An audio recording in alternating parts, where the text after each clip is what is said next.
sais, une balance de vente, là, je dis tout le temps, c'est un outil de transaction, c'est un facilitateur de transaction. Exact. Il faut que ça serve les intérêts de quelqu'un, puis souvent, ben, ça va servir les intérêts du vendeur. Ben, les deux parties, là, mais le vendeur, il veut son prix, comme tu dis.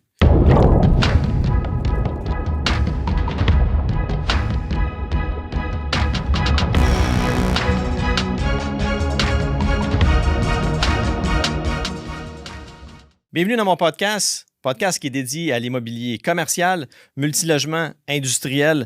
Bien sûr, au passage, on va parler de mindset parce que d'abord et avant tout, l'immobilier, c'est l'entrepreneuriat. Et aujourd'hui, j'ai l'honneur d'avoir Laurent Paquin, quelqu'un que j'estime beaucoup, qui est très fort dans sa niche commerciale, industrielle, terrain aussi. Donc, bienvenue, Laurent. Hey, salut Sam. Yes. Donc aujourd'hui, on va parler principalement, c'est ça, de tout ce qui est les différentes niches dans ce milieu-là. Quel type d'immeubles qu'on retrouve là, dans le commercial, industriel. C'est quoi les tendances, le pied carré, c'est quoi le langage qu'on parle dans ce milieu-là. Donc, voilà. On a vécu des belles années récemment, puis on a vécu un gros changement avec la pandémie. Ouais. Je pense que le commercial, l'industriel a gagné beaucoup, beaucoup en terrain. Il faut faire un mauvais jeu de mots avec les terrains de ça, mais il y a eu beaucoup de développement. On travaille ensemble depuis un petit bout. Je te vois aller, je vois qu'il y a beaucoup de... Ça va vraiment bien, tes affaires. Parle-moi un petit peu de commercial, industriel, comment ça va en ce moment. Moi, je connais beaucoup mon domaine multilogement, semi-commercial, les terrains pour développer du résidentiel. Mais je t'ai amené ici parce que je voulais qu'on jase plus commercial, industriel.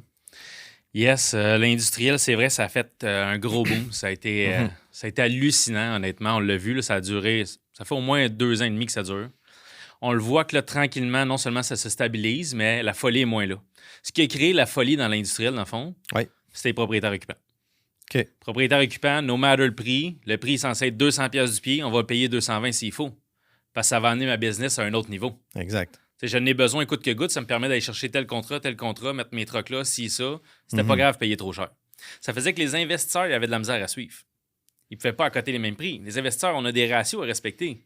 Ouais, c'est ça. Si je dis j'achète pas en bas de 5 de cap rate, c'est ça. Au moins, il faut qu'il y ait un gros upside à aller chercher. C'est louer 6-7$ du pied encore, le bail finit dans 2-3 ans. Bon, ben parfait, je vais pouvoir aller le rechercher en leur louant 12, 14, 16. Là, t'sais. Exact. Quand on est allé à Toronto la dernière fois à Real Capital, c'est quoi Real Capital? Real Capital, c'est un événement de Informa Connect à Toronto. OK. Fait que, il y avait beaucoup de discussions sur les marchés des capitaux, beaucoup de statistiques comme d'habitude. Puis ça montrait que le marché industriel de Montréal, dans la dernière année, pour les loyers nets demandés, était rendu à 16 $, le même prix qu'à Toronto. OK, quand même. OK? Il a monté de 74 %, puis Toronto avait monté de 36 %. Fait qu'on a monté très vite au point d'égaliser pas ce qui est existant, ce qui est demandé.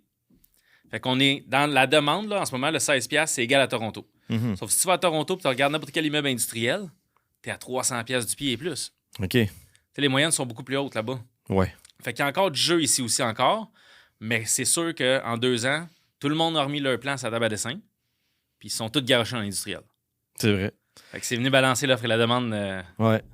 On se compare beaucoup à Toronto, c'est vrai, parce que c'est des grands centres et tout ça. Puis Montréal ne fait pas exception. Montréal est encore sous-développé, selon moi. Il y a une densification qui va pouvoir se faire énorme. On le voit, là, il n'y a pas assez de tours encore de lever. Là. Il y en a beaucoup ici à Laval. En m'en venant, je suis tabarouette. Contrairement à la Rive-Sud, c'est incroyable. Ouais. Mais si tu regardes le parc industriel du Canada complet, moi, je regarde beaucoup Toronto. Parce que Toronto, c'est les guidelines un peu du Canada. Mm-hmm. Puis le Canada suit après ça les États-Unis. Fait que si tu suis le marché des États-Unis, c'est sûr que tu vas savoir un peu, tu vas être avant-gardiste, tu vas savoir ce qui s'en vient. Exact. Puis Toronto, je pense, si je ne me trompe pas, sont à entre 750 et 800 millions de pieds carrés industriels. Premier joueur au Canada, bien sûr. Mm-hmm. Montréal est en 2e place, 390 millions de pieds industriels. Puis après ça, je pense que c'est Vancouver. OK. Fait qu'on a quand même un beau marché, mais on a encore le chemin à faire là, si on se compare à Toronto. Là. Ah, c'est sûr, c'est sûr. Moi, ce qui me fascine avec toi, c'est que tu connais beaucoup, tu te renseignes beaucoup, tu connais tes chiffres. C'est ce qui fait que tu es spécialisé de plus en plus dans ton domaine, que tu as développé cette niche-là. Vraiment. Ouais, les chiffres, c'est sûr, j'aime ça, les chiffres. T'sais. Quelqu'un qui aime ça, moi, ça me passionne. T'sais, on l'a toujours dit de faire un métier qui nous passionne, comme toi dans le multi, puis je pense tous les gens chez PML. Là, ouais. C'est notre passion, c'est pour ça qu'on aime ça. Puis les chiffres, ça ment pas. Non, c'est ça. C'est ça la beauté des chiffres. Puis tu prends tes chiffres, faut pas que tu concentres juste sur un chiffre. Tu prends tes chiffres à gauche, à droite, suivre tout ce qui est l'économie. Ça change toute la game.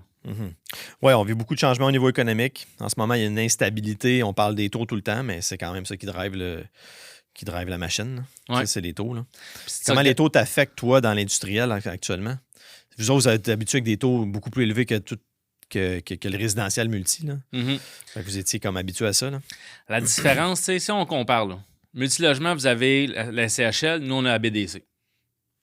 La BDC, si tu as des bons états financiers, c'est finançable à 100 voire 110 parce qu'ils vont te financer tout ton matériel, ton implantation là, dans le local, tout ça. Oui, je le dis souvent ça, mes investisseurs. Il y a plein de monde qui ne connaissent pas ça, hein, qui ne savent pas que la BDC est là. Ah, et puis enfin, la BDC sont ouverts, puis ils offrent des puis honnêtement, encore mieux si tu passes via un courtier hypothécaire PML. Ouais. Là, il va être magasiné BDC, il va y avoir Royal, ou il va challenger le gars de la BDC. Ça descend tout le temps, là. Fait que, tu sais, je l'ai vu dans plein de dossiers, là. Ils font un job incroyable. Fait que BDC, ouais, c'est un must, honnêtement. Enlève la BDC, ce serait un autre game. Ouais, c'est Parce ça. que la BDC, dans le fond, moi, je l'explique, OK? Si tu vas avec une banque conventionnelle, une banque à charte au Canada, les 7 ou 8 banques, tu vas avoir, mettons, en ce moment, dans l'industriel, un 7 Si tu vas en pari-passu, c'est un premier rang qui est splitté, les deux à égalité. Au lieu d'être un en premier, l'autre en deuxième. Pari-passu, les deux sont sur le premier rang. Bon, ben là, tu vas être, mettons, à 7,5. Là, je dis des chiffres de même, c'est juste pour montrer les différences de taux. Ouais. Puis si tu vas BDC, tu vas être à 8. Fait que si ta seule porte, c'est BDC, si tu peux être par pari-passu, tu y vas parce que tu vas sauver un petit peu, peut-être un demi-point. Puis si tu veux être directement dans une banque, tu vas sauver peut-être un point, en général. Fait que c'est souvent pour starter le monde qui start BDC. Puis après ça, ils s'en vont dans une banque à charte, un prêt conventionnel. Puis pari-passu, répète ça. Qui fait du pari-passu? Pari-passu, les banques aiment ça faire ça pour litiger leurs risques. OK. Fait qu'ils vont aller dire, OK, la BDC, nous, on est prêt à le faire, mais on veut le faire avec une banque. Fait qu'ils vont aller soit le faire avec Desjardins, National, peu importe. Ils vont diluer le risque. Ils le font à 50-50 dans le fond. Mais il n'y en a pas un qui se paye en premier si ça va mal. Les deux sont en premier rang. C'est beaucoup plus fréquent au niveau des banques, mais on le voit des fois aussi au niveau des particuliers, mais beaucoup plus rare. On voit là, ceux qui font ça, c'est des investisseurs plus aguerris. Ouais. Ben, c'est sûr que là, quand on parle de... Ouais. Juste mettre le micro plus vers le haut. OK, comme ça. Ouais, dans le fond, vers ta bouche. Plus que vers ton menton. C'est correct, ça? Ouais, vas-y, pardon. 1, 2, 1, 2. Testing. Ouais, c'est mieux ça. C'est bon? On va continuer. Pas de trouble. Comme si j'avais... Ben ouais, c'est ça. On continue. Parlait de pari-passu. Oui. Pari-passu, honnêtement, il n'y a pas grand-chose à dire là-dessus. Là. Non, mais on peut parler de terrain industriel, tout ça. Là. On peut parler de plein d'affaires. C'est pas vrai, c'est tellement large. On va parler, moi, je veux qu'on parle de mini-entrepôts. Ouais. Je veux qu'on parle justement des entrepôts. En ce moment, écoute, avec tout l'achat en ligne, tout ça, il y a plein de monde qui ont besoin d'entrepôts. C'est quoi les spécifications qu'ils ont besoin? On parle souvent on veut des docks, pas de docks, quelle hauteur de plafond, les entrées électriques. Il y a tellement d'affaires. C'est un monde là, riche en diversité. Ouais. Ben, quand on va, mettons, on va faire catégorie par catégorie, OK? Hauteur libre, mettons, pour nous, quand on va mettre un prix sur un immeuble, hauteur libre, les vieux immeubles, ça va être souvent plein de colonnes avec une hauteur libre 12, 14, 16, tu sais? Oui. Fait qu'on a une catégorie qui est comme du 12 à 18 pieds. Après ça, la deuxième catégorie, plus chère, bien entendu, c'est du 18 à 24 pieds. Puis l'autre, plus cher encore, c'est 24 pieds plus. OK. Ce que je trouve qui se fait pas encore, mais qui s'en vient. Tu sais, il y a pas longtemps, on parlait dans le multilogement, le prix par porte. Oui. Après on en parle encore. C'est ça, mais tu sais, je veux dire, pour moi, puis même si là, OK, c'est 4,5, 5,5, moi, là, ça serait juste le prix par pied carré. Il n'y a rien de plus précis que ça, dans le fond. Là. Ben oui. Puis après ça, si tu ramènes ça dans l'industriel, c'est le prix par pied cube. C'est là un 12 pieds ou un 24 pieds ou un 40 pieds, c'est pas le même game parce que là, on load ça jusqu'au plafond. Là. Ben oui. Fait que tu sais, pour être super précis, moi, j'aime ça, c'est d'y aller en pied cube si tu veux vraiment faire une analyse profonde, là, tu sais. OK, intéressant. Ça, c'est sûr, ton entrée électrique, comme tu as dit, oui. c'est sûr, ça prend du 600, le 3/4 des immeubles industriels, 600 volts. 600 volts triphasés. Exactement. Puis après ça, tu peux être 400, 600, 2000 ampères, là, après ça, là, dépendamment de l'usage que tu fais de l'immeuble. Tes entrées, ton entrée d'eau aussi, là, c'est important. Là, si tu as un 6 pouces, si tu as un 8 pouces. Après ça. Surtout pour les gicleurs. Ben oui. Les gicleurs, ça pogne quand même une bonne pression d'eau, là, tu sais. Oui, exactement. De toute façon, ça te prend une entrée de 6 pouces minimum pour des gicleurs, là, ça, c'est sûr. Exact. C'est mon petit défaut de mécanique de bâtiment que... C'est toi qui me l'avais appris. Oui, je sais, c'est ça. Moi, je viens d'un milieu où avant, je faisais beaucoup de mécanique de bâtiment. Fait que j'ai ramené ça. Moi, c'est le fun, là, parce que quand je rentre dans des bâtiments comme ça, industriels, commercial, multilogement, toute la mécanique de bâtiment, je la connais. Je touchais à ça avant. C'est ça. Fait que je connais ça, puis je suis à l'aise de naviguer là-dedans. Ça donne une plus-value.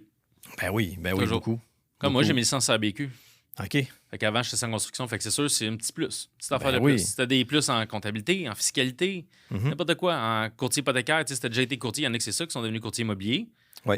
Ben, après ça, ils comprennent le mécanisme des banques. Mhm. Fait que tout ce qui est lié, dans le fond, à l'immobilier, c'est un plus. Là. Exact. Mais les terrains, je voulais parler des terrains Ouais, les industriels, terrains. parce que ça, c'est hallucinant comment ça a jumpé. Ça, c'est encore pire que, tu sais, si on dit l'immobilier industriel a fait x2, Ouais. ben, les terrains ont fait x4, x5, c'est hallucinant, là. On avait avant du terrain à 4, 5, 6 piastres, là.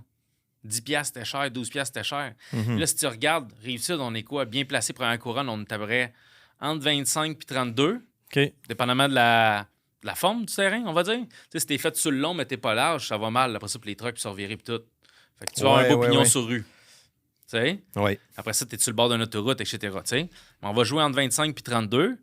Puis après ça, si on arrive, Laval est très cher. Laval est comme à 40, dépendamment où, là. OK. Des clients qui sont fait offrir des 40$ prix par pied carré. Puis si on s'éloigne après ça, gars, je suis en train de bêter sur un terrain, moi, à Mirabel.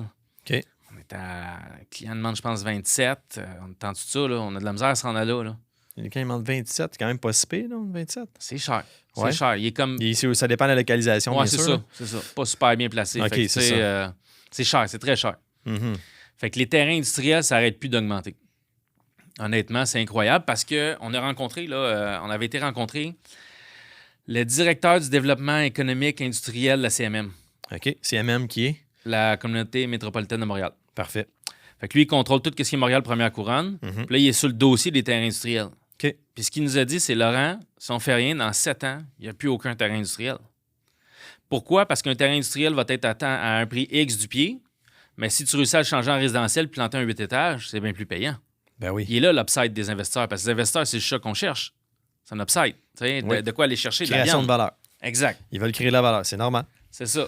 Fait que là, le monde, ils font ça. Fait qu'en ce moment, qu'est-ce qu'ils font, eux autres? C'est qu'il faut qu'ils trouvent toutes les places, que tu as un beau petit dôme en métal de 5000 pieds assis sur un 50 000 pieds, puis qu'ils le sortent. Parce que là, il y a la loi 16 et la loi 22 qui viennent de sortir. C'est quoi? Ils vont pouvoir exproprier du monde. Il y a le droit de préemption, premièrement, mais aussi expropriation. OK. Puis là, mettons, toi, là, ça, c'est ça. On a été hier à une rencontre de Fasken. Toi, tu as un terrain, 50 000 pieds. Oui. Il vaut en industriel, mettons, mêlé à 20 pièces du pied, 1 million. OK? Mais tu sais que si tu le vends à un développeur, c'est zoné. À côté, ils ont réussi à changer le zonage puis monter ça à 10 étages. Ça n'a plus le même prix pantoute, là. Ben non. Mais dans l'expropriation, ils ne tiendront pas compte de la plus-value. Et on est à payer à la valeur marchande actuelle. OK. Fait que tu peux être très, très perdant, là. Ben oui, c'est certain. Fait que là, l'expropriation va changer beaucoup d'affaires aussi, là. C'est sûr qu'il n'y a pas grand monde qui est payant dans l'expropriation, là. Non, c'est ça, exactement. Non, non. Puis il y a plein d'affaires, là, je pense, qui ont sorti. C'est assez intense. OK, OK. Ouais. Puis tout ça dans le but de... Dans quel objectif, dans le fond? Il y a des villes, là... Nous, on travaille avec une ville en particulier en ce moment, puis elle est sur un dossier que la ville est pleine à 100 %. OK. Elle n'a plus de possibilité d'augmenter ses revenus, à part d'augmenter la taxation. Puis, Ouais, puis c'est pas tant une solution, là. ben, c'est à éviter s'ils peuvent, là, tu sais. Ben oui, c'est Puis ça. l'UMQ, qui est l'Union des municipalités du Québec, a dernièrement réussi à s'arranger avec le gouvernement provincial de pouvoir avoir d'autres sources de revenus que juste la taxe. OK. D'où la taxe d'infrastructure, qui est 5 000 par porte ou 10 000 Ouais. dans certaines villes, etc. Qui est en train de freiner la construction. Fait que Absolument. ça l'aide pas pantoute. Absolument. Mais ça aussi, regarde, les deux côtés de la médaille, les villes nous disaient, leur excuse de ça, c'est, regarde, Laurent, on ne charge plus de frais de parc. OK. Parce que c'est des terrains qui sont juste mis à terre puis redéveloppés, il n'y a pas de subdivision cadastrale, rien. On ne charge plus de frais de parc. OK. Fait qu'on compense avec ça. Fine, ça Ouais. fait du sens. Puis ça, c'est un autre débat, là, on pourrait en parler longtemps. Ouais. Mais fait que les villes, ils n'ont pas le choix de prendre certains coins qui ont un gros potentiel de développement puis faire la job eux-mêmes puis sortir le monde s'il faut, là, tu sais. Exactement. Ou des fois, c'est pour une école, c'est pour la voirie, c'est pour d'autres... Il y a des raisons qui sont super bonnes, là. Mhm. Il y a des dossiers qu'on analyserait tout le monde ensemble puis on ferait comme, hey, on est bien content que l'exproprie, lui, là. C'est un cochon, Ouais. il pollue, il pue, C'est ça. puis on veut le sortir, là. Ouais, l'expropriation, c'est pas nécessairement négatif, là. C'est pour créer de la valeur pour la ville. Ça va rebrasser les cartes un petit peu. Ouais. Non, ça peut être bon, là, honnêtement. Là. Ouais. C'est... Mais terrain industriel, honnêtement, ça va prendre beaucoup de valeur, je pense. Ouais, c'est sûr. C'est sûr, dans les prochaines années. Oui, le terrain, on pourrait en parler longtemps. Le terrain, même là, j'ai tellement de monde qui me demande, qui en cherche du terrain, tout le monde veut développer. On est dans un ère de développement. Honnêtement, là. Tu sais, il y a eu des booms, là. Mais là, on dirait que là, il faut comme redévelopper. Ah oui. Hier, il y avait M. Signac, qui est un économiste, qui est aussi, je pense, si je ne me trompe pas, là, un sénateur au Canada. Puis lui, c'est un ancien économiste. Il était à Zone Économie. Puis il disait que dans la dernière année, il y a 1 million d'immigrants qui rentrent au Canada. Dans la dernière année? Dans la dernière année. OK. Ça, c'est ce qui fait que je pense que tout le marché commercial pourrait ralentir, à cause de la hausse des taux. Ouais. Ça prend du temps. Là, il y a 30% des prêts au Canada qui est variable, contrairement aux États-Unis qui en a 5. Fait qu'ici, la hausse des taux se fait beaucoup plus rapidement. L'effet de la hausse des taux. Oui, l'effet de la hausse des taux. 18 à 24 mois. Ouais. Fait que je pense que ici, on va commencer à le voir cet automne dans le commercial, mais à cause de toute l'immigration qui rentre, je pense que le multi va continuer à être en feu. C'est sûr. Je suis sûr. C'est sûr. C'est juste que là, les développeurs, avec ce que tu viens de dire là, au niveau des taxes et tout ça, c'est un peu plus difficile actuellement. Là. Faut négocier avec les villes. Faut être avec la ville, négocier des congés de taxes. Il y a des villes qui sont plus ouvertes. Là, comme je pense que les villes ont une énorme responsabilité sociale pour créer du logement. Oui. Ouais. Vraiment, vraiment beaucoup. On dirait que c'est un petit peu là que ça bloque. Le fédéral veut, le provincial veut, puis c'est au niveau des villes. Puis en même temps, c'est normal, ils se sont fait pelleter ça dans leur cours aussi, là, plusieurs affaires. Fait que je pense que ça va se placer là, prochainement. Là. C'est ça. J'ai une bonne demande pour les mini-entrepôts. Il y a comme un trend là-dessus. C'est sûr, ça a toujours, je pense, été bien. Je pense qu'avec justement l'avenue des nouvelles tours à condo, ces choses-là, les gens qui vendent leur maison s'en vont dans les tours à condo, ils ont du stock, il faut qu'ils storent ça. Ouais. Pour vrai, toutes les mini-entrepôts, c'est plein à craquer. S'il y a une forte demande pour ça, justement, j'ai un terrain que j'ai mis en vente récemment qui a déjà du mini-entrepôt, d'entreposage extérieur. Il y a d'autres unités qui vont développer. Puis j'ai la demande au bout pour ça. Là. Ça, c'est vraiment bien. Ouais, le marché du mini-entrepôt, très bien. Tu sais, si tu recules de là 8, 10 ans, même 7 ans, c'était vraiment pas ça. C'était vraiment, vraiment pas la même game. C'était pas tout le temps plein comme ça. Maintenant, les Américains, eux autres, ils se plaisent à se dire, tu veux pas être à 100%. Si t'es à 100%, c'est parce que t'es pas assez cher. Fait que le gauge parfait serait comme être plein à 93%. C'est entre 90 et 95. C'est bon dans le multi aussi, ça. Oui, c'est ça. Fait que les marchés mini-entrepôts, folie, mais il y a beaucoup de gros joueurs, que ce soit Public Storage, Depotium, U-Wall, Minimal, tous les gros joueurs, Montreal Mini Storage, qui ont leur monde à l'interne qui font de la prospection. OK. Fait que tous les mini-entrepôts, ils ont reçu minimum 20-30 appels. Ah oui. Hein? En plus des particuliers, là. Fait que c'est sûr que quand tu arrives, eux autres, ils pensent, ils s'attendent à un prix très, très cher. Après ça, bon, est-ce qu'ils ont suivi le marché? Le marché, au moins, tu peux augmenter tes prix plus rapidement, dépendamment de tes contrats. Là. C'est pas comme on n'est pas pris comme dans le multilogement. Là. Non, c'est ça. La législation, il n'y en a pas. Là, le code civil. Oui, c'est ça, exact. On suit au code civil. Ouais. Fait que, mini-entrepôt, mais là, ceux que j'ai, la demande descend un petit peu. OK. Oui, un petit peu. Parce qu'il y en a eu beaucoup qui s'est construit. Si tu recules de là 4 ans, Altus, je pense, avait sorti une étude qui manquait 14 millions de pieds au Québec. Oui, c'est ça. Puis là, il y en a énormément qui s'est construit. Fait que c'est sûr, l'économie était à fond. Le monde, c'était rien avoir un local. Puis, mais quand l'économie va moins bien, le monde y coupe un peu partout. Exact. Fait que ceux que je pense qui vont rester forts, c'est ceux dans les métropoles. Ça, c'est garanti à Montréal puis Première Couronne, qui ont du petit locker, comme tu as dit, près de tour à condo. Oui, c'est ça. Un petit 5-8, c'est un locker pour eux. Ben oui. C'est pas un 3 mois, là, c'est à l'année. Toutes les années. Le stock d'hiver, des pneus, n'importe quoi. Oui. Puis ceux qui ont une bonne gestion aussi, tu sais. Les mini-entrepôts, ça me fait penser un peu comme toutes les compagnies. Nomme n'importe quel type de compagnie, mettons. Clôture, dentiste, nomme-les toutes, là. C'est tous les gros qui mangent les petits. Parce qu'ils savent comment opérer, puis ils t'achètent avec tes états financiers. Ben, c'est sûr. Mini-entrepôt, c'est moins de même. Mais toutes les autres compagnies, les autres business, moi, je t'achète ta business à toi demain matin, je t'achète avec tes états financiers, j'ai presque pas besoin de mettre une scène de mise de fonds. Oui, c'est vrai. Fait que, en ce moment, mini-entrepôt, c'est ça qui se passe aussi, c'est que les gros mangent les petits. Puis ça crée un monopole en faisant ça, là, tu sais. Fait que il y a d'autres. Il y a un groupe que je connais aussi, c'est des Québécois qui veulent faire un REIT de mini-entrepôt. OK. Ouais. Fait que j'ai hâte de voir ça. Là. Ils lancent ça directement en bourse après ça, ouvert au public. Ah ouais. Ouais. Mais il y a aussi la statistique que je t'avais envoyée l'autre jour. Oui, qui est sortie, c'est tu te ça. rappelles? C'était Ben, c'est par rapport aux États-Unis. C'est qu'aux États-Unis, il y a. 7. Mon Dieu, c'est combien? C'est tant de pieds carrés par habitant. 7. De, Ouais. 7, c'est ça. Ouais. De bâtis. Ouais. Canada 3. C'est ça. Fait qu'on a un retard par rapport aux États-Unis Ouais. sur les mini-entrepôts. Exact. Comme tu as dit tantôt, il faut suivre ce qui se passe aux États-Unis parce qu'on suit Tout le temps. forcément cette vague-là. Tout le temps. Fait que, tu sais, oui, il y a encore du jeu dans le mini-entrepôt, mais là, il y a des gros projets, là. Il y a un projet qui est à vendre à Tremblant, je pense, 14 millions. Il y en a un autre à 7 millions au-dessus de Joliette. Il y en a un autre gros qui s'en vient à Granby, 14 millions. Il y en a des gros, là. OK. Puis le monde, des fois, il faut qu'ils comprennent aussi. Demain matin, tu construis ça, Ouais. pas une chance pour le vendre, là. Faut que tu le remplisses d'un. Oui. Faut que tu te clenches au moins 2 ans d'état financier, là. Minimum. Ah oui, parce que là, c'est un fonds de commerce un peu, là. Ben, c'est un fonds de commerce. La banque, elle n'ira pas financer ça, ça n'a pas des états financiers. Exact. Tu sais?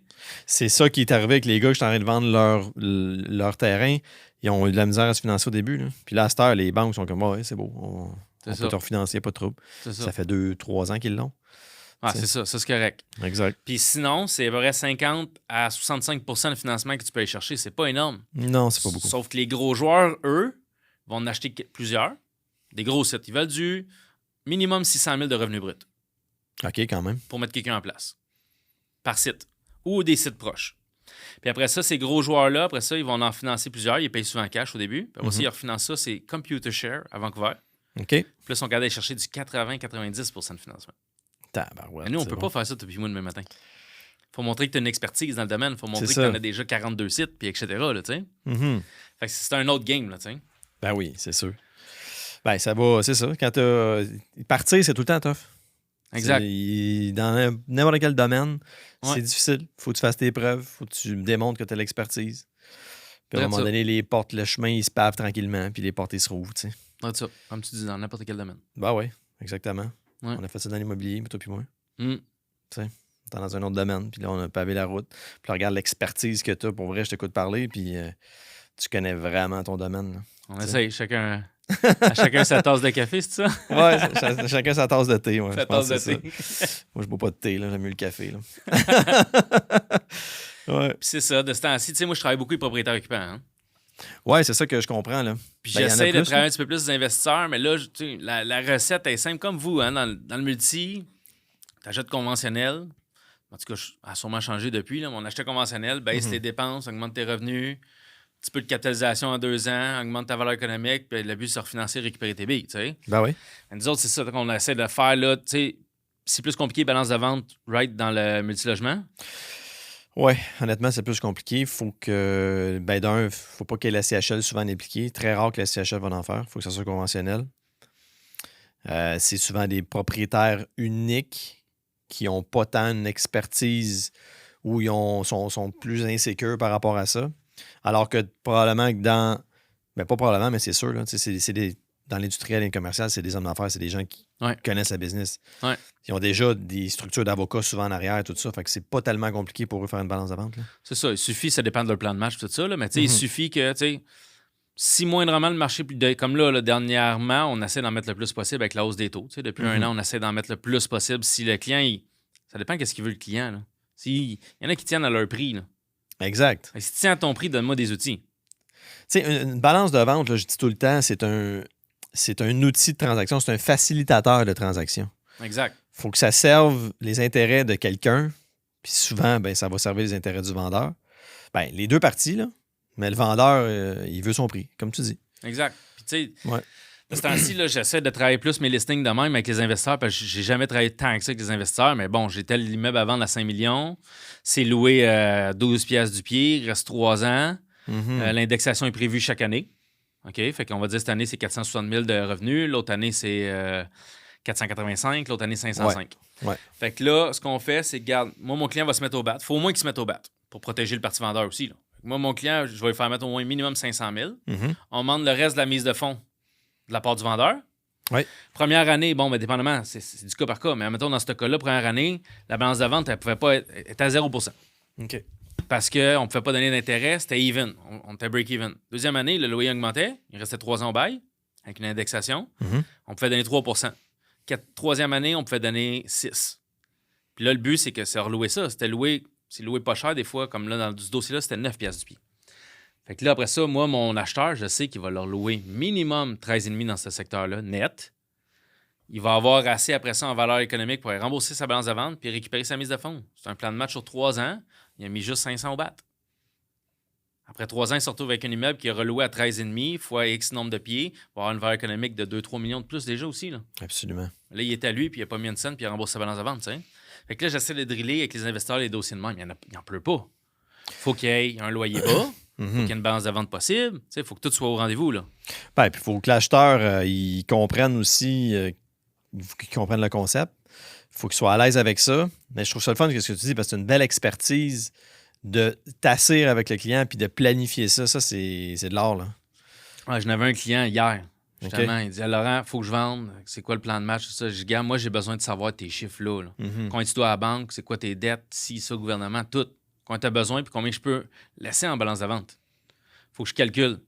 Là, je vais calculer combien tu es loué, lesquels qui ne sont pas publiés, les baux, que je peux ressortir les locataires rapidement en 1 an. OK. Là, on va les relouer à quel prix? Un prix conservateur, c'est qui est garanti pour l'acheteur, ça. Puis là, ça va me donner telle valeur économique. Est-ce qu'il va être capable de rembourser la balance de vente? On ne le fait pas souvent, là, mais on le fait des fois quand on fait un plan de match chez beaux immeubles. Là, puis les immeubles vacants. Comme là, moi, j'ai un industriel vacant en ce moment. Ouais. 2 docks. 15 000 pieds carrés environ. Puis le Glédon, il est où, là? T'es arrivé à des prairies. Oui, c'est ça. Bonjour, Samuel Lapointe, courtier chez PML. Aujourd'hui, j'ai un immeuble à vendre. Ouais. Non, mais un immeuble vacant. Ouais. Tu vas y aller plus avec un. Tu vas aller-tu à la chasse à un propriétaire occupant ou. Parce que ma technique, celle-là était 40. OK? Je t'écoute. Mets-toi à la place d'investisseur. Moi, je veux t'acheter demain matin ton immeuble de 15 000 pieds. Là. Si je suis un investisseur. Ouais. Je veux des petites certitudes que je vais le louer, cet immeuble-là. Fait que moi, en tant qu'investisseur, je vais te rentrer une offre d'achat avec un due deal de 90 jours qui est conditionnel à ce que tu me signes une procuration pour que je puisse essayer de le louer moi-même. Okay. Si je réussis à le louer et trouver le locataire, on a un deal, je t'achète. Good. Ah, c'est bon, ça. Ça, je l'adore, celle-là. Ah, c'est ça bon. dilue le risque puis ça permet de créer de l'action s'il n'y en a pas. Ouais, c'est ça. Ben, c'est normal. Tu veux savoir, c'est pas comme dans le multi. En ce moment, le taux de vacances dans le multi, il est à 0%. Exact. Tu sais, fait que des logements vacants, on en veut. Là. Ben dans le sens qu'on en veut pour essayer de se remettre au marché puis mettre ça à notre main, puis c'est pas un stress. Exact. Mais là, c'est une autre affaire. C'est un bâtiment, bon, d'un, le secteur, là, il faut que tu regardes c'est quel type d'industrie qui est dans ce secteur-là. Fait que là, il faut que tu trouves la... Tu sais, je sais pas, moi, si mettons, c'est tout du manufacturier ou... zonage. Ouais, le zonage, exactement. Fait que là, il faut que tu trouves la bonne personne qui va aller s'installer là. Ça prend du temps, ça se loue pas de même. Là. Exact. Il y a des améliorations locatives que la personne va devoir faire. Donc, c'est ça. Fait que ça prend un certain temps. Fait que ton investisseur, que lui, il investit, il veut s'assurer que ce qu'il achète, il va pouvoir le louer. Exactement. Pour le financer. C'est pour ça que quand on n'est pas capable, c'est sûr, je vise un propriétaire occupant en partant là, dans l'industriel. Ça, c'est mon number one. Il en a besoin. Il peut le financer à 100%. La vie est belle. Ben, puis honnêtement, toutes les demandes que j'ai, la plupart, c'est tout du propriétaire occupant. OK. En ce moment. Mais tu sais, si un investisseur arrive, puis le but, c'est juste chercher comment ça peut se faire, go pour ça, là. Parce que peut-être quelqu'un voudrait le louer demain matin, mais nous, en ce moment, il est juste à vendre, là. Oui, c'est ça. Tu sais? Puis on veut pas se bloquer des portes. Tu sais, le vendeur, OK, ben pourquoi moi, je ne mettrais pas à louer puis le vendre à un investisseur? Non, là, on se limiterait à un investisseur. Il peut y avoir un propriétaire occupant qui arrive dans 3 semaines, là. Ben oui. On veut pas le louer puis se limiter à un investisseur, là. C'est exactement ce que j'ai dit. On veut toutes les portes ouvertes. Ben oui.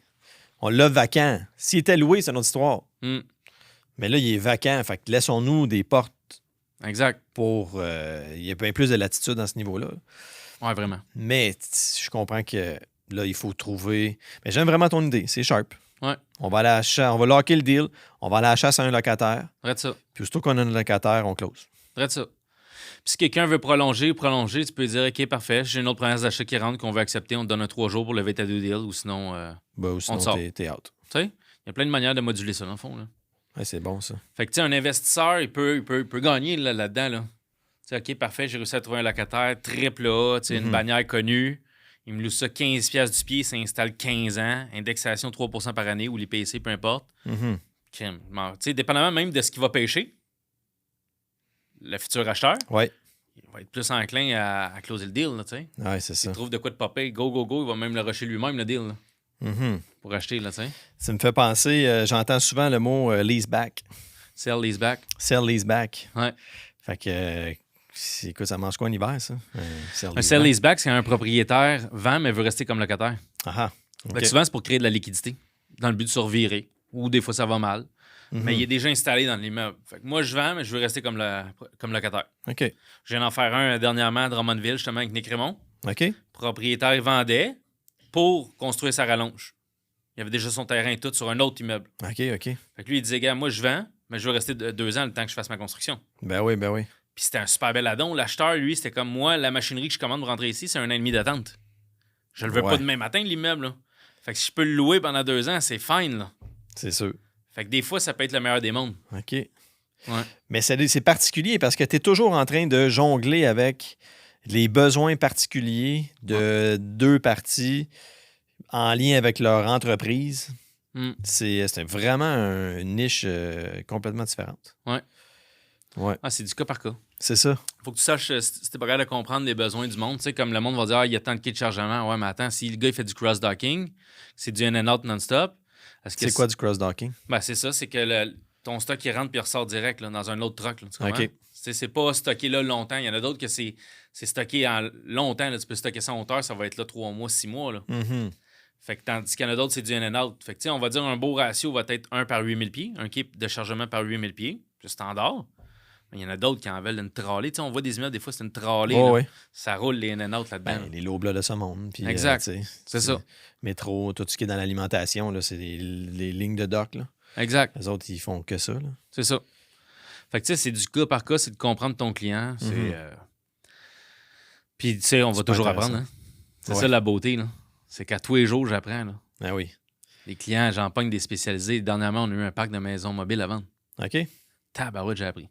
Ah oui, hein? Hein, CHL n'embarque pas là-dedans. C'est Ben non. 50% de down. C'est 8 de cap rate. C'est ci, c'est ça.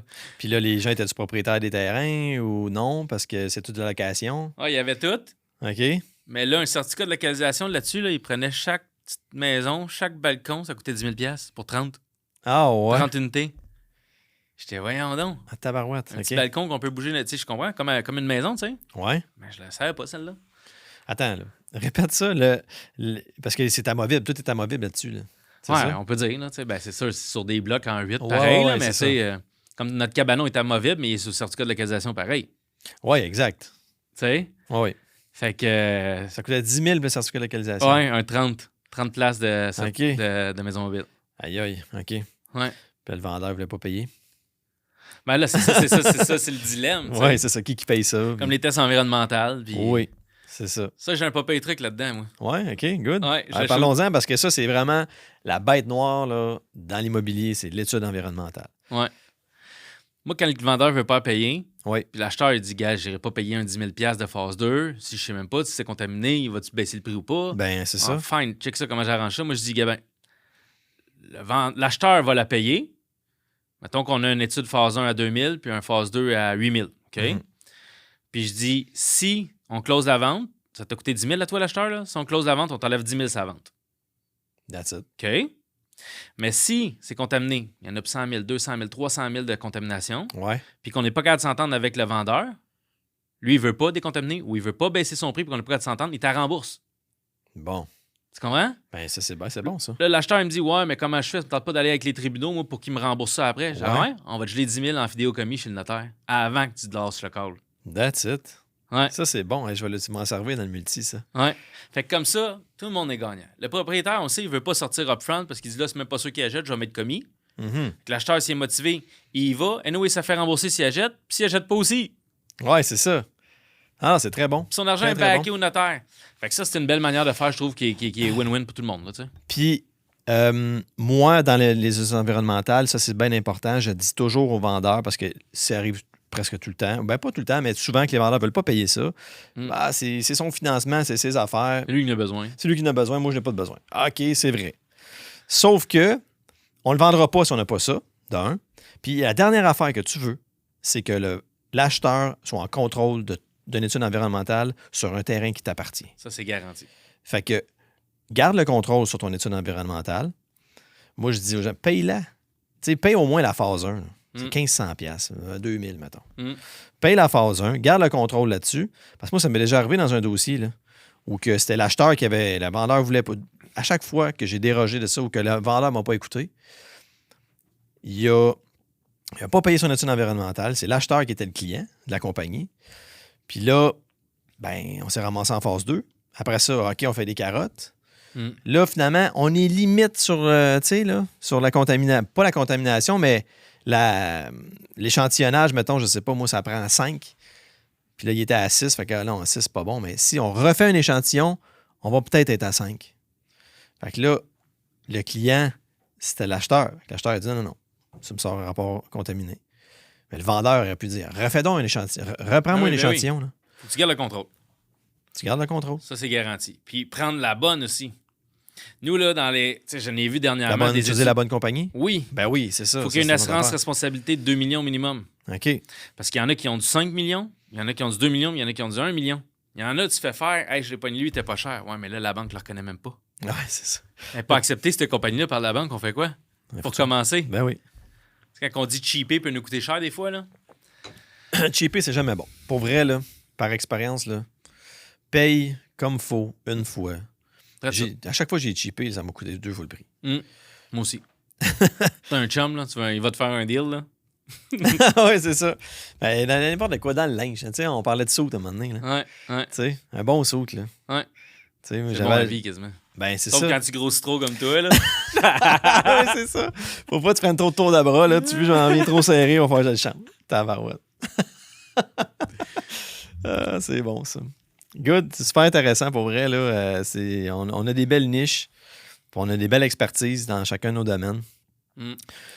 Quelque chose à surveiller aussi dans le commercial, dans l'industriel, c'est la loi 72. OK. La loi 72 s'applique pour tout immeuble qui a un changement d'usage. Ça, faut faire attention parce que quand tu tombes, mettons que je vends, puis là, c'est des immeubles, il y a certaines catégories. Station-service, mécanique lourde, là, il y en a plein, il faudra aller voir. Là, c'est le MLE, CCP, je sais pas trop quoi. Il faut aller lire là-dessus. Toi, tu as beaucoup de temps libre, hein? Oui. C'est ma lecture de chevet, ça. C'est ça, le soir, toi, tu lis tout ça avant de te coucher, c'est ça. Mais ça, si tu vends, comme mettons, j'en vends un garage, mécanique lourde, là, on arrive, s'il y a un changement d'usage, on est obligé d'appliquer cette loi-là. Fait qu'au lieu d'être, mettons, une carotte ici ou puis là, où c'était dangereux, les zones le plus susceptibles d'avoir des contaminants, là, à la place, ça va être une carotte par 25 mètres carrés. Admettons qu'il y avait 2 eaux souterraines, je me trompe pas, on tombait à 4. 4 places, fait que ça coûte plus cher de 1. C'est pas la même job, là. Fait qu'ils checkent pas mal plus. Après ça, il faut que tu envoies ces rapports-là, phase 1 puis le phase 2, il faut que tu les fasses attester par le ministère de l'Environnement. OK. Souvent, il y a quelqu'un dans l'entreprise qui est spécialisé là-dedans ou ils font affaire avec quelqu'un de même. Fait que ça aussi, c'est un autre game. Mais si le vendeur reste comme locataire en sell leaseback, il n'y a pas de changement d'usage qui se fait. Ben non, c'est clair. Fait qu'il y a des affaires, des nuances à faire attention. Ouais. Mais ça, il faut le savoir, ça. Exact. C'est important. Surtout, ça représente l'acheteur, tu sais. Il va acheter de quoi de clean que la loi 72 a été appliquée et tout est fait. Exact. Ouais. Mais ça revient à se tenir éduqué, informé, toujours être à jour de ce qui se passe dans le marché, des tendances au niveau des lois, justement, comme des lois, l'environnement, tout ça. C'est ça. Dans le multi, on le voit pas qu'on le voit moins. 7 et plus, on fait des études environnementales, mais toi, dans l'industriel... à tout coup, sauf si c'est payé cash. Puis que le gars, même encore là, c'est ça. Faudrait que l'acheteur en fasse une, même s'il paye cash. Il veut savoir qu'est-ce qu'il y a dans son sol. C'est pour ça que je dis, sauf si quelqu'un paye cash puis il pense pas. Ah, OK. Puis il arrive avec un courtier qui est là pour le recommander, puis c'est pas moi. Tu sais, je veux dire, ça peut arriver, mais c'est très rare. Là. Non, mais tu sais, c'est très rare. Mais oui, il y en a dans tout. Puis même si ça date de 2, 3, 4 ans, il faut une mise à jour. Ouais. Ça, par exemple, je trouve ça discutable, mais c'est encore là, c'est moi, là, mais les lois sont les lois. Mais j'avoue que c'est parce qu'on peut parler de nappe phréatique, puis c'est pour ça que, puis là, les sols, si le voisin, c'est en pente. Ça dépend de l'usage qu'il y a, ces lieux. Ouais. Tu sais, moi, mettons, j'ai un garage, OK, tout était clean, mais attends, là, y a-tu de l'huile qui s'est déversée il y a 6 mois, là? Ouais. Ça depuis bonne, là? C'est vrai. Fait que, dépend de qu'est-ce qui se passe sur le site qui va engendrer, qu'est-ce qu'ils vont pousser beaucoup, mais souvent, ils refont une phase 2. La phase 2 aussi mise à jour, ils recheckent tout pareil. Là. Ah ouais, hein? Non, ils mettent leur saut là-dessus. C'est sûr. Ils veulent pas se faire poursuivre, là, tu sais. Ben non, c'est clair. Fait que non, honnêtement, même affaire avec des locataires. Un propriétaire averti va être en mesure de prouver dans le bail, ça peut être même un annexe au bail, Mhm. dans des beaux dossiers, on va dire, là, tu sais, Ouais. que, tiens, voici la preuve que quand tu rentres, toi, il n'y a pas de contaminant. Là. Fait qu'en sortant, c'est à toi de faire la preuve. Tu vas refaire un autre test, mais prouver que tu n'es pas contaminé. Ouais. Parce que moi, mettons, je loue là, à A. A s'en va. Oups, il est resté 3 ans. Je loue à B. B s'en va. Là, je refais faire les tests, je veux vendre, ça fait 5 ans. Ils ont resté, mettons, 3 ans chaque. Ça fait 6 ans. Mhm. Là, oups, c'est contaminé. Mais qui a Je contaminé? peux te poursuivre, toi, là, même si c'est le B qui est contaminé. Là. Tu sais? C'est pour ça que même les gros joueurs, quand tu t'en vas avec la clean. Tu Ouais, prouves ouais, que ouais. tu as été clean, que tu as laissé ça clean aussi. C'est bon, ça. Pour vrai, c'est bon parce qu'il y a une belle conscientisation de l'environnement qu'il n'y avait pas, qu'il y avait pas à l'époque. Là. Ah, ça s'en vient de plus en plus. Ben D'ailleurs, oui. je suis en train de faire ma formation LEAD, moi. OK? Associé écologique LEAD. Mhm. J'ai Qui 700 donne ça? pages à étudier. C'est Bâtiments durables du Québec OK? qui font affaire avec USB Green Building là, aux États-Unis. OK, intéressant. Ouais. Tu sais, ça, c'est la base. Associé écologique LEAD. Oui. Après, tu peux aller chercher PA LEAD, puis il y a plusieurs catégories. Fait que, non, c'est quelque chose, tu sais, c'était juste des architectes et des ingénieurs dans mon cours. là. Oui, c'est sûr, c'est sûr. Mais c'est parce qu'on s'en C'est va là. l'avenir. Tu sais, dans une autre vidéo, je parlais d'efficacité énergétique. On est là, on est dans l'efficacité énergétique. On doit trouver des sources pour réduire nos gaz à effet de serre. On est là-dedans. Là. L'écologie, c'est pas... C'est un must. Il y a même des financements verts qui s'en viennent. Là. Ben, c'est ça. Tu sais, fait que ça va être présent.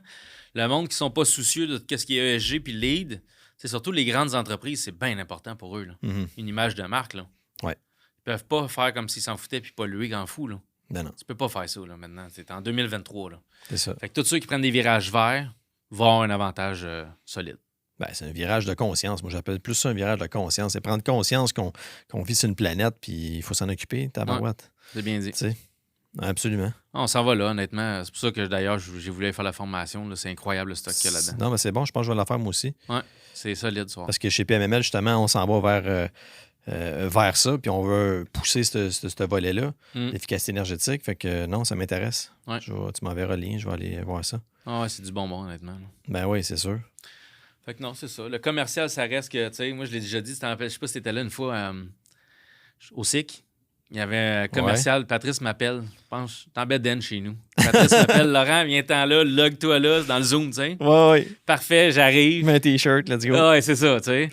Fait que là, j'arrive, puis bang, hey, Laurent, c'est quoi l'avantage du commercial versus multilogement? Je dis, Oui. Nommez-moi un multilogement qui a des loyers à 50 000 par mois. Tu sais, parce qu'à un moment donné, tu montes à 1000 portes, tu peux avoir la même rentabilité avec 6, 7, 8 immeubles, tu sais. Bien moins de gestion. Ouais. Une indexation déjà prévue, ton augmentation à chaque année. Des meilleurs rendements. C'est vrai. En ce moment, là, les cap rates, là, 7, 7,5, il y en a en masse. Dans le marché. De 7, 7,5? 7,5, 8. Ouais. Il y en a en masse avec des bons locataires, là. C'est sûr que, oui. Fait que ça fait réfléchir par rapport au multi.